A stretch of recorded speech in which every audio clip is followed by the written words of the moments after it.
اللہ تبارک و تعالی نے ارشاد فرمایا یا ایھا الذین آمنوا کتب علیکم الصیام، اے ایمان والو تم پر روزے فرض کیے گئے، کما کتب علی الذین من قبلکم، اسی طرح جس طرح تم سے پہلے لوگوں پر فرض کیے گئے تھے، لعلکم تتقون، تاکہ تم پرہیزگار ہو جاؤ، متقی ہو جاؤ، اللہ سے ڈرنے والے بن جاؤ، گناہوں سے بچنے والے بن جاؤ، اپنی زندگی کو رب رسول کے احکامات کی روشنی میں گزارنے والے بن جاؤ۔ روزہ ایک پریکٹس ہے، ایک مجاہدہ ہے، ایک جد و جہد ہے۔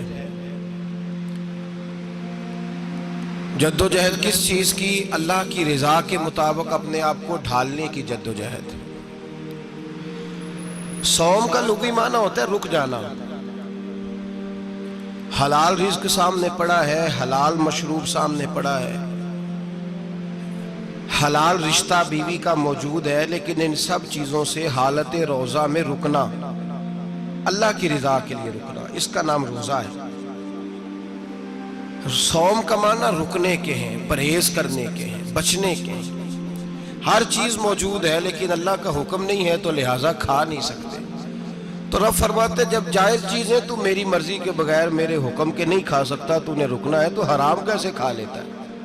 جب جائز چیز کے لیے تجھے حکم ہے، میں کہوں تو کھائے گا، میں کہوں تو نہیں کھائے گا، میں نے حکم دے دیا جائز ہے، روٹی ہے، کھانا ہے، گوشت ہے، تیری فریج میں پڑا سارا کچھ، تو با اختیار ہے، منہ میں دانت بھی ہیں، ہضم کرنے کو ہاضمہ بھی ہے، بھوک کی شدت بھی ہے، پر میری اجازت کے بغیر تو کھا سکتا۔ روزہ رکھ لیا، اب تجھے حکم نہیں کہ تو کھائے، جب جائز چیز میری مرضی کے بغیر نہیں کھا سکتا تو ناجائز کیسے کھائے گا؟ میرے نبی پاک علیہ السلام نے اپنے خوبصورت الفاظ کے اندر اس مفہوم کو بیان فرمایا۔ محبوب پاک صلی اللہ علیہ وسلم فرماتے جس نے جھوٹ نہیں چھوڑا، غیبت نہیں چھوڑی، برائی نہیں چھوڑی، اللہ کو اس کے بھوکے پیاسے رہنے کی کوئی ضرورت نہیں۔ وہ کاہے کا رکا ہے؟ جب کوئی کام تو اس نے اللہ کی رضا والا کیا نہیں۔ روزہ رکھ کے دغا کر رہا ہے، روزہ رکھ کے جھوٹ بول رہا ہے، روزہ رکھ کے کم ماپ رہا ہے، تول رہا ہے، دھوکہ دے رہا ہے، رشوت لے رہا ہے، فراڈ کر رہا ہے، حرام کا مال اکٹھا کر کے کہتا ہے اس میں سے چلو 10 دیگیں بھی پکا دیں گے۔ وہ بھائی جو کام اللہ نے تجھے کرنے کو حکم دیا تھا، جب تو وہ بجا ہی نہیں لا رہا، مقصد روزہ ہی تو حاصل، لعلکم تتقون۔ روزے کا مقصد یہ ہے کہ تو پرہیزگار ہو جائے۔ میرے نبی پاک علیہ السلام کی بارگاہ عالی مرتبت میں 2 عورتیں آئیں، یہ چیزیں کھا لو، کہنے لگی محبوبہ ہم نے روزہ رکھا ہوا ہے۔ فرمایا نہیں، تمہارا تو روزہ نہیں ہے، حضور رکھا ہوا ہے روزہ، سحری سے لے کر اب تک کچھ نہیں کھایا، شام تک بھی نہیں کھائیں گی۔ محبوب نے فرمایا ذرا کہہ تو کرو، الٹی تو کرو۔ کہہ کی تو ان کے حلق سے خون بھی نکلا اور گوشت کے لوتھڑے بھی نکلے، پھوٹیاں بھی نکلی۔ نبی پاک نے فرمایا وہاں بیٹھ کے تم نے اپنے جاننے والوں کی غیبت نہیں کی، چغلی نہیں کھائی؟ خاموش ہو گئیں، گردنیں جھک گئیں۔ نبی پاک نے فرمایا تم نے قرآن نہیں پڑھا کہ جو اپنے بھائی کی غیبت کرتا ہے وہ مردہ بھائی کا گوشت کھاتا ہے؟ تو گوشت کھا کے بھی تمہارا روزہ رہ گیا ہے۔ کس طرح کا روزہ ہے کہ صاحب روزہ رکھ کے نہ رکھنے والوں پہ تنقید کر رہے ہیں۔ تراویحاں پڑھ کے نکلے ہیں تو کہتے ہیں میں اکیلا ہی نیک ہوں، باقی تو محلے میں کوئی پڑھتا ہی نہیں۔ یہ کیسا تیرا روزہ ہے کہ تو روزہ رکھ کے تو اس کے مقصد کو نہیں سمجھا؟ لعلکم تتقون۔ روزہ دار تو وہ ہے کہ روزہ رکھا ہوا ہے، کھانے بھی سے رکا ہے، پینے سے بھی رکا ہے، عمل زوجیہ سے بھی رکا ہے، پھر وہ جھوٹ سے بھی رکے، غیبت سے بھی رکے، بدنگاہی سے بھی رکے، حرام خواری سے بھی رکے ساری چیزوں سے۔ یہ بتلائیے کہ روزے کی حالت میں اپنی بیوی کے پاس جانا منع ہے تو غیر محرم کو دیکھنا جائز ہے؟ ہمارے ٹی وی پہ میں نے پہلے بھی کہا تھا کہ ہم ٹھیکیدار اور ذمہ دار نہیں ہیں مذہب کے۔ یہاں ہمارے آنے سے پہلے بھی کوئی بیٹھا تھا، ہم مریں گے تو یہاں ہم سے بڑے بڑے نیک لوگ بیٹھیں گے، کوئی بندہ ذمہ دار نہیں ہے۔ بڑے بڑے کج کلا، صاحب جبہ و دستار، بڑے بڑے صاحب بصیرت، آئمہ، فقہاء، علماء، زعماء، نقباء، صوفیاء، اولیاء، غوث، قطب، ابدال، اوتاد، قطب الاقطاب، جانے کون کون آئے، علماء آئے، مفسرین آئے، محدثین آئے، گزر گئے۔ ہم تو خاک نشین لوگ ہیں، تھوڑا کام کرنے والے، تھوڑی صلاحیت رکھنے والے، لیکن بھائی اگر کرتے ہیں تو ایک کام کرتے ہیں، ساتھ دوسرا نہیں کرتے۔ یہ کس طرح کا دین سکھانے لوگ نکلے کہ شوال سے لے کر شعبان تک گانا سنایا جائے گا، شعبان سے لے کر شوال تک ناچ گانا کیا جائے گا، شوال سے لے کر شعبان تک دھما چوکڑی ہوگی، رمضان آئے گا تو حدیثیں سنائی جائیں گی، رمضان آئے گا تو لوگوں کو قرآن پڑھ کے سنایا جائے گا۔ یہ مذہب بانج نہیں ہے، ایک گویے مذہب سکھائیں گے، ایکٹر مذہب سکھائیں گے۔ یہ مذہب بانج نہیں ہے کہ ایک گلاس کے اندر پہلے شراب پی لو، پھر اسی گلاس میں رمضان آئے تو شہد بانٹنا شروع کر دو۔ یہ بانج نہیں، یہ میرے رسول اللہ کا مذہب ہے۔ اگر تمہیں شوق ہے دین سیکھنے سکھانے کا، یکم رمضان کو توبہ کرو اور کہو کہ ہم ٹی وی پہ بیٹھ کے حدیثیں سنائیں گے تو سارا سال سنائیں گے، اور جس زبان سے حدیث نکلے گی پھر اس سے کبھی گندا گانا نہیں نکلے گا، پھر کبھی ناچ گانا نہیں ہوگا۔ یہ کون سا مذہب ہے جو بیویاں سکھا رہی ہیں؟ یہ کون سا دین ہے جو عورتیں سکھا رہی ہیں؟ میرے رسول پاک صلی اللہ تعالیٰ علیہ وآلہ وسلم کا وہ مذہب ہے کہ میرے اعلیٰ حضرت فاضل بریلوی رحمت اللہ علیہ نے فرمایا، مرد کے لیے جائز نہیں کہ وہ عورت کی زبان سے میلاد بھی سنے، نعت بھی سنے۔ مرد کے لیے جائز نہیں، مرد کو مرد سکھائے گا، عورت سکھائے گی تو عورتوں کو سکھائے گی۔ بے شک آپ سویرے فتویٰ دیجئے کہ چھوٹی سی مسجد میں بیٹھ کے، چھوٹے سے کونے میں بیٹھ کے چھوٹا سا مولوی، اور وہاں تو اتنے بڑے مفتی ٹی وی پہ بیٹھے ہوئے ہیں، وہ غلط ہے تو صحیح ہے، کیسے ہو گئے؟ سنو، میرے نبی پاک علیہ الصلوۃ والسلام کے مذہب کا حسن یہ ہے کہ اسلام کہتا ہے ایک نظر بی بی کو دیکھا کسی نے غلطی سے تو معافی ہو جائے گی، دوسری نظر شہوت سے دیکھا تو حرام ہے اس کے لیے، وہ پاکستان کا مولوی ہو یا سعودی عرب کا شاہ ہو، کسی کے لیے عورتوں کے بیچ پھرنا اٹھنا بیٹھنا جائز ہے۔ میرے نبی پاک صلی اللہ تعالیٰ علیہ وسلم نے فرمایا ہے میں عورتوں سے مصافحہ کرنے نہیں آیا، اور میرے نبی پاک صلی اللہ علیہ وسلم نے فرمایا ہے، حضور فرماتے ہیں لیکن نا کتا بالکل ناپاک نہیں ہوتا، کتے کا تھوک ناپاک ہوتا ہے، یا کتا گیلا ہو جائے تو ناپاک ہوتا ہے، لیکن خنزیر سارا ناپاک ہوتا ہے، کل ناپاک ہے خنزیر۔ نبی پاک نے فرمایا خنزیر بھی ہو اور گند میں لتھڑا ہوا بھی ہو، پیشاب میں لتھڑا ہوا ہو، گوبر میں لتھڑا ہوا ہو، پخانے اور فضلے میں لتھڑا ہوا خنزیر ہو، اس کا جسم تیرے ساتھ ٹکرا جائے تو اتنا برا نہیں جتنا غیر محرم عورت کا وجود تیرے ساتھ ٹکرا جائے تو برا ہے۔ اس حد تک میرے نبی پاک صلی اللہ علیہ وسلم، اور گنبد کے معاملے میں فتویٰ دینے والے، یا رسول اللہ کہنے پر کفر کا فتویٰ دینے والے اور بڑی بڑی باتیں کرنے والے خاموش کیوں ہو گئے؟ یا ایھا الذین آمنوا لا تتخذوا اليہود والنصارى اولیاء، رب فرماتا ہے یہودیوں اور عیسائیوں کو دوست نہ بناؤ، یہ تمہارے دوست ہو سکتے، یہ تمہارے سجن ہو سکتے؟ جب عرش کا مالک کہہ رہا ہے سجن نہیں ہو سکتے تو دوستی کی بات کیسے بڑھا رہا ہے؟ یا رسول اللہ ہمارے سجن کون ہو سکتے ہیں؟ فرمایا تمہارا دوست وہ ہو سکتا ہے جو محمد عربی کا غلامی کرنے والا ہو، جو رسول اللہ کی نوکری کرنا ہو دوست ہوگا۔ دوسرا دوست ہو سکتا؟ کوئی ایکٹر مذہب نہیں سکھائے گا، کوئی گویہ مذہب نہیں سکھائے گا۔ حضرت جناب سیدنا جنید بغدادی، بغداد کے پیر سے کسی نے پوچھا تھا آج سے 1100-1200 سال پہلے، وہ تو زمانہ ویسے نیکی اور پرہیزگاری کا تھا، کہا بابا جی مرد اور عورت نیک ہو، بغیر پردے کے، بغیر حجاب کے، بغیر دیوار کے بیٹھ کر ایک دوسرے کو دین سکھا سکتے ہیں؟ حضرت صاحب بتائیے، مرد اور عورت نیک ہو تو بغیر پردے اور حجاب کے ایک دوسرے کو دین سکھا سکتے ہیں؟ تو حضرت جنید بغدادی فرمانے لگے سکھانے والا حسن بصری ہو اور سیکھنے والی رابعہ بصری ہو تو پھر بھی بغیر پردے کے بیٹھنے کی اجازت نہیں۔ تو مفتی صاحب کو اجازت کس نے دی؟ مولانا صاحب کو اجازت کس نے دی؟ بڑا وہ نہیں ہوتا جو ٹی وی پہ زیادہ آتا ہے، بڑا وہ ہوتا ہے جو رسول اللہ کے دین پہ عمل زیادہ کرتا ہے۔ حضرت عبداللہ ابن مسعود رضی اللہ تعالیٰ عنہ فرماتے زیادہ باتیں کرنے والا عالم نہیں ہوتا۔ حضور پھر عالم کون ہوتا ہے؟ فرمایا پڑھو قرآن، انما یخشی اللہ من عبادہ العلماء، فرمایا بڑا عالم وہ ہوتا ہے جو اللہ سے زیادہ ڈرتا ہے، اس لیے کہ رب فرماتا ہے میرے بندوں میں سے جو عالم وہ ہیں جو اللہ سے زیادہ